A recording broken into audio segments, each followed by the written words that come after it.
가축이 되기 아주 오래전 닭이 살던 고향은 숲이었습니다. 닭이 행복해야 저도 행복하고, 닭이 행복하게 어떻게 해줄 것인가. 그러니까 자연이 어떻게 보면 닭을 키우는 겁니다. 건강하게. 숲은 모든 생명의 행복한 안식처.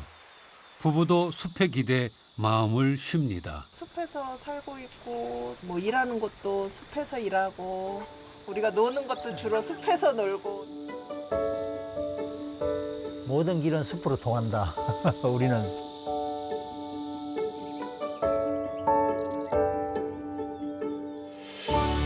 숲에겐 사람이 필요하지 않지만 사람에겐 숲이 필요하다 했던가요? 그래서 부부는 도시를 떠나 숲에 깃들었습니다.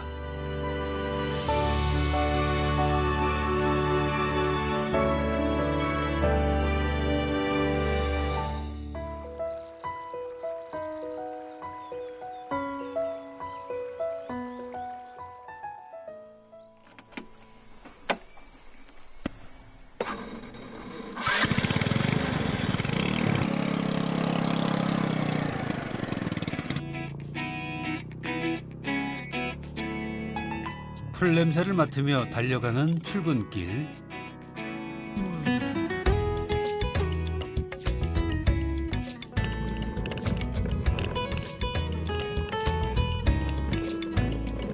최세현 씨의 일터는 해발 800m 고지의 둔철산 중턱 숲 한가운데 자리하고 있습니다.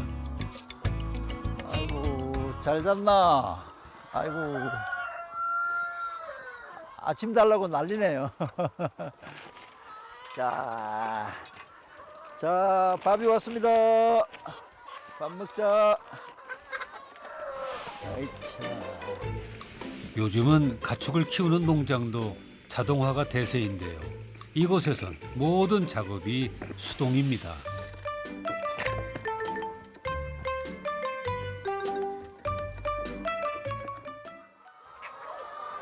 닭들의 건강 상태를 살펴볼 수 있는 가장 좋은 타임이거든요. 그러니까 일제히 달려서 밥을 먹어야 되는데 안 먹고 저기 구석에 가 있거나 여기 밥을 안 먹는 친구들은 좀 몸이 아프거나 이상이 있다는 거거든요. 오늘 아침도 닭들의 건강 상태는 이상무. 그 비결은 이 농장이 갖춘 환경에 있습니다.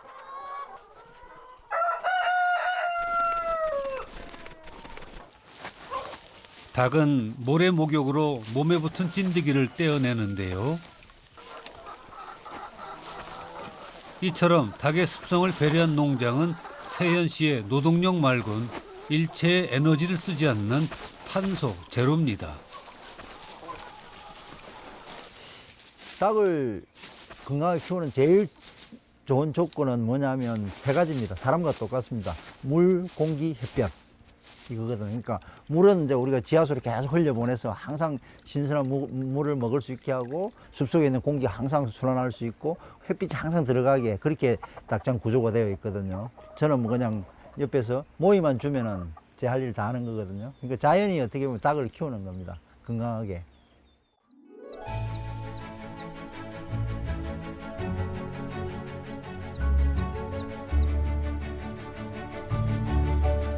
세연 씨에게 숲은 일터이자 쉼터입니다. 닭을 보살피고 남는 시간에 세연 씨는 종종 둔철산에서 내다보이는 앞산, 지리산을 오릅니다.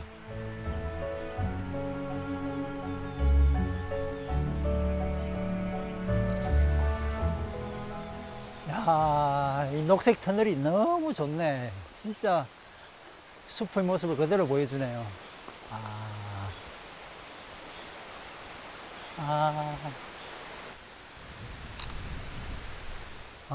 그림이 너무 좋습니다. 지금 푸른 하늘하고 이 자기나무 잎사귀하고 이 대비되는 게 너무 아름답습니다. 그야말로 자연만이 만들어낼 수 있는 그런 모양입니다.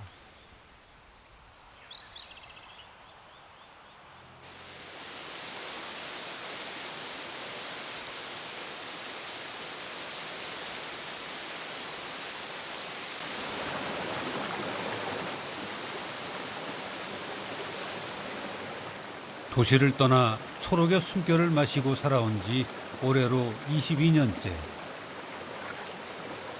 어느덧 세연 씨도 숲과 한 몸이 됐습니다.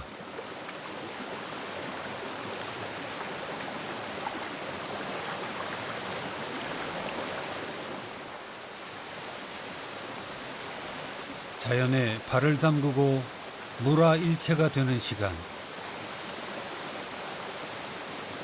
세연 씨가 앉아 있는 바로 그 자리가 무릉도원입니다.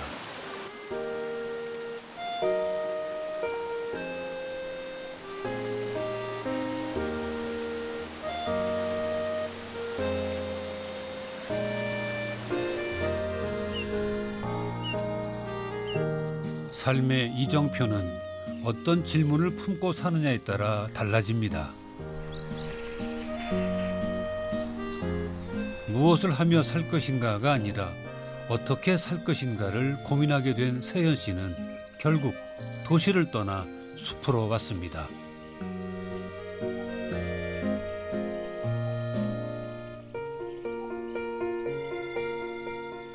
아이고, 감이 많이 떨어졌네.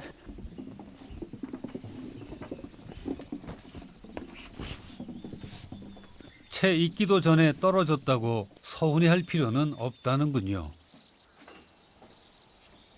이 감나무가 사실 우리가 이제 집을 짓고 이사 와가 처음 심은 감나무거든요.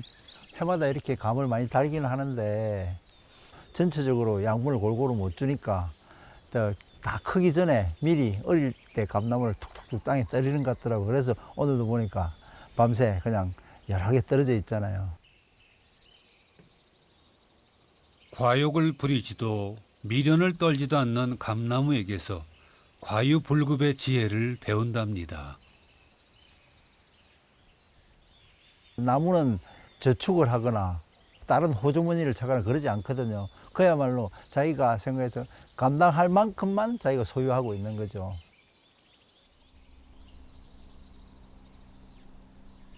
숲에 들어와 살겠다는 건 욕심을 버리겠다는 결심과 다를 바 없었습니다.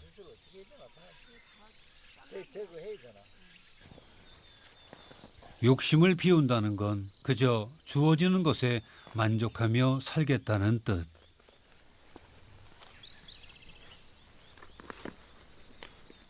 부부가 마당에다 애써 텃밭을 꾸리지 않는 이유도 그래서입니다.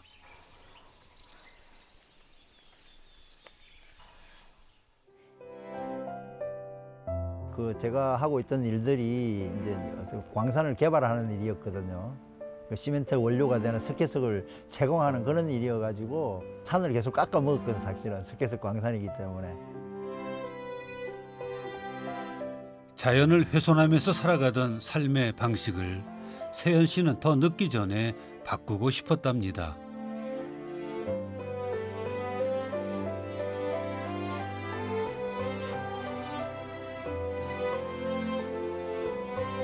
이 숲에 통나무 집을 짓고 들어와 살게 된 이유입니다.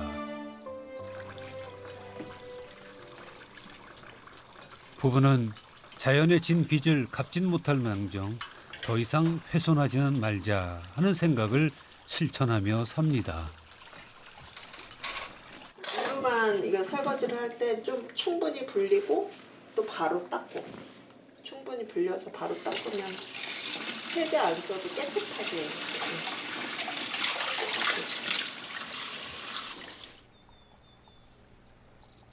싱크대에서 나오는 물하고 욕실에 나오는 물이 이제 생활호수 여기로 나오거든요. 이 물이 이제 땅으로 스며들기 전에 여기는 고말이나 그다음에 이거 갈대나 노란 꽃창포나 이런 식물들이 수생식물들이 물을 정화를 1차로 시켜주거든요. 땅이 또 이렇게 자정 능력이 있거든요. 그래서 스며들면서 정화가 됩니다. 그래서 정화조 자체가 저희 집에는 없습니다.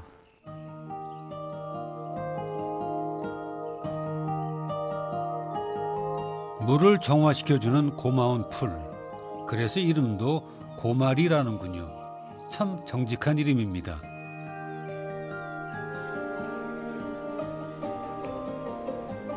숲에 들어와 살다 보니 인공 정화시설보다 훨씬 뛰어난 능력이 이미 자연에 있더랍니다. 물을 안 쓰는 수세지 가장실을 안 쓰고 또 합성세제를 안 쓰고 하는 건 좀 불편하지만 그게 결국 우리에게 다시 유익하게 돌아오는 거거든요. 우리가 그 불편함을 감수함으로 해서 우리에게 굉장히 많은 유용함이 다시 돌아오는 거거든요. 그래서 그걸 유용한 불편함이다. 그런데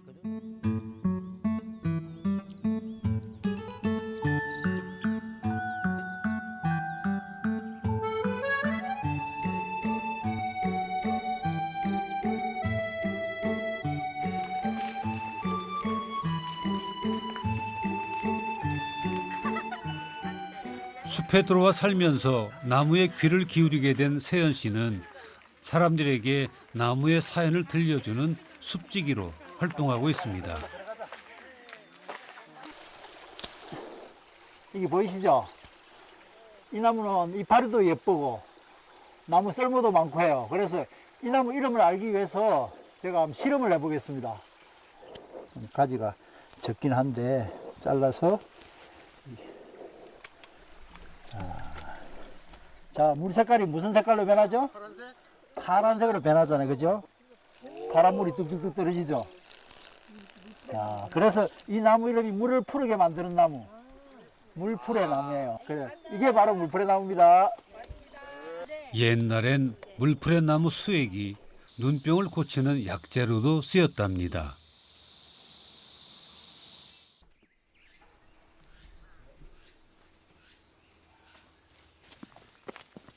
자, 오늘 저녁은 뭘 해서 드시려나요? 아, 이건 닭 요리와 궁합이 좋다는 그 엄나무로군요. 저녁 메뉴가 아마도 삼계탕인가 봅니다.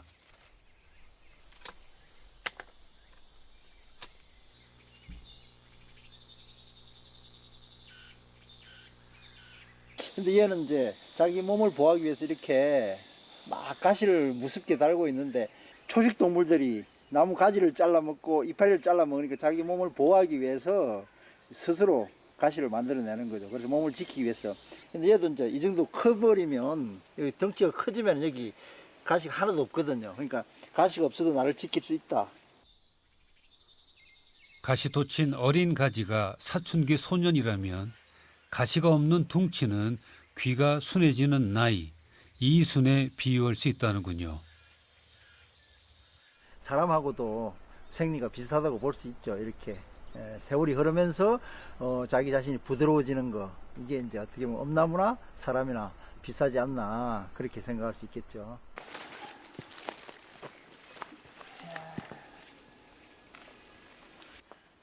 데쳐도 먹고 쌈으로도 먹기 좋은 이 산나물은 명이렵인데요.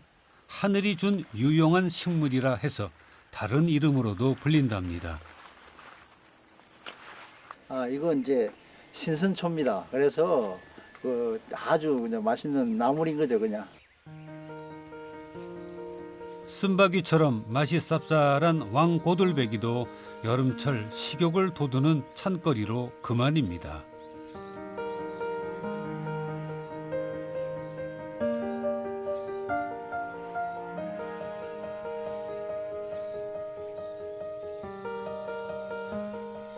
아이고, 형님. 아이고. 야, 나 이거 집이 잡으겠다. 세연 씨가 저녁 준비에 특별히 신경을 쓴 이유가 있었습니다. 오늘 오신 반가운 손님들은 모두 세연 씨처럼 소규모로 자연 양계 농장을 운영한답니다. 고추가 말죠. 이거는 뭐 심으신 거예요? 서로를 교과서 삼아 더 건강한 달걀을 생산하려고 하지요. 생각과 삶의 방식을 공유하는 든든한 가족입니다.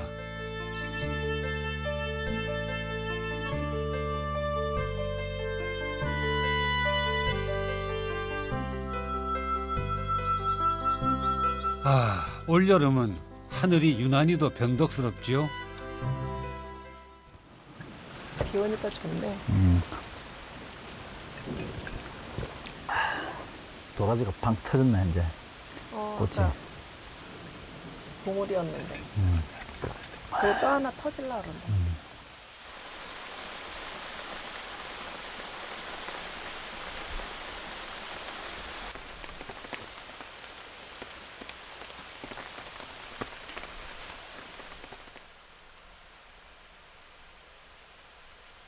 참 나무들이 신기한 게 저는 저렇게 큰 15m, 20m 나는 나무들이 이 비 오는 날 물을 쫙 뽑아 올리잖아요. 이제 물관을 통해서. 근데 일체의 그 전기도 안 쓰고 모다도 없는데 그 높은 데까지 물을 어떻게 올리는지 그건 진짜 신비로워요. 사람은 죽었다 깨어나도 할 수 없는 거죠. 보이지 않고 들리지 않아도 자연은 모두 제 나름의 생을 성실하게 살아내는 중입니다.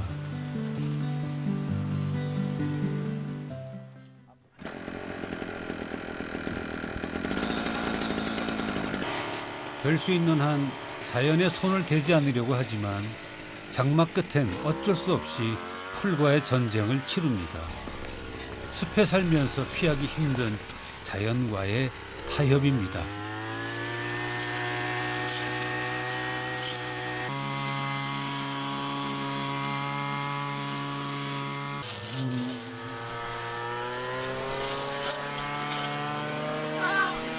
아이고 저런 벌에 쏘이셨나 본데요.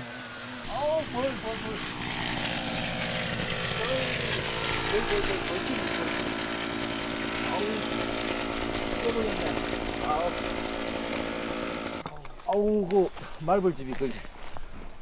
아니 말벌에 쏘인 거면 얼른 병원에 가보셔야 하는 거 아닌가요?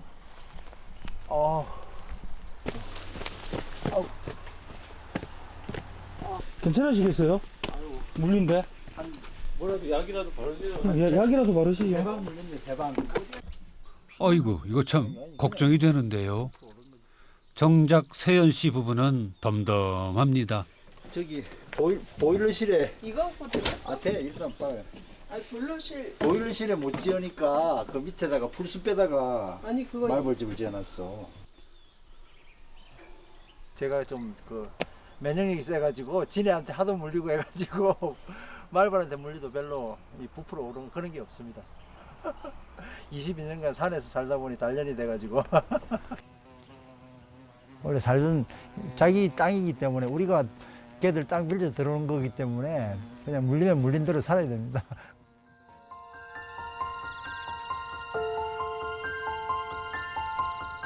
부부에게 숲이란 또 하나의 무한한 우주입니다. 어우, 대추가 주렁주렁 달렸네. 엄청 많이 달렸다. 근데 이렇게 열매가 크기가 다양해. 그러니까 이래서 그 얘기 있잖아. 대추나무에 연 걸렸다고 하는 게 이제 열매 달렸네. 그 대추나무 하면 생각나는 시 한 편 있잖아. 우리 숲 해설할 때 잘 써먹는 거. 대추 하나. 저게 저 혼자 절이 저렇게. 붉어질 리 없다. 어, 저 안에 천둥 몇 개, 어. 저 안에 벼락 몇 개. 어. 그리고 그 자연이 농부의 키운 거야. 꿈, 땀과 어. 눈물과 그런 게 다 들어있다는 얘기지.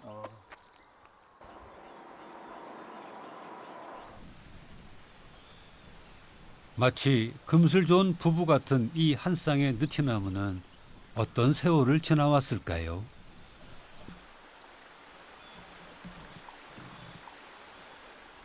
풍령, 충격이라고? 벌레집이. 벌레집이 너무 많네. 풍령은 베트남 잎에 이제 그 벌레들이 알을 까는 거야. 이 느티나무가 자기가 살기 위해서 벌레집을 일부러 만들어줘요. 그럼 벌레들이 그 이파리를 먹지 않고 충형에 들어가서 사는 거지.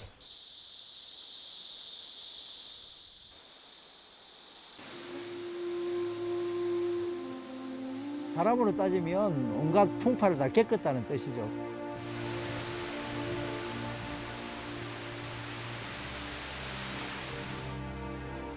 우리 인간도 마찬가지잖아요.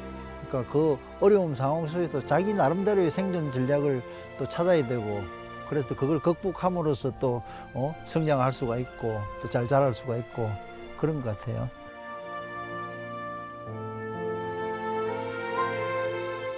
큰 역경을 이겨낸 나무일수록 깊고 단단한 옹의를 품고 있는 법. 인생에 세찬 비가 들거든 옹이 깊은 나무를 찾아가 가만히 어깨를 기대보라고 부부는 말해줄 겁니다.